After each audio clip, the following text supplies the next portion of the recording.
دوستان عزیز، در خدمت شما هستم از پیج فالکده شیلا. این فال برگشت هستش، زمان مشخصی نداره. شما میتونید هر وقت این ویدیو رو نگاه کردید نیت کنید و فال رو تماشا بکنید.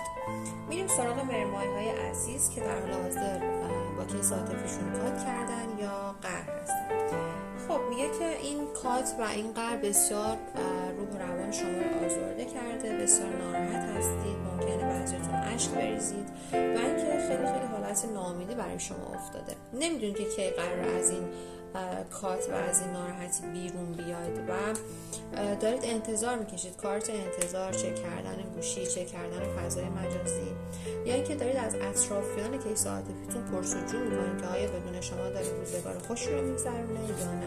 همش حالت سوال دارید، ناراحتی دارید و نمیدونید که آیا اگر کیس عاطفیتون به سمت شما برگشت اصلا شما به کیس عاطفیتون جواب مثبت بدید یا نه، چون خیلی بار سنگینی رو دارید تحمل میکنید.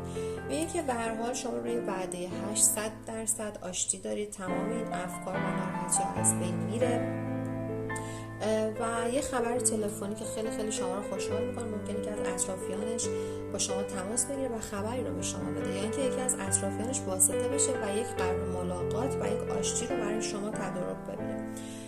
روی وعده 800% با هم دیگه آشتی دارید و رابطتون به روال قبلی حتما برمیگرده. دوستان عزیز، هر سالی که داشتید من در دایره پاسخگو هستم.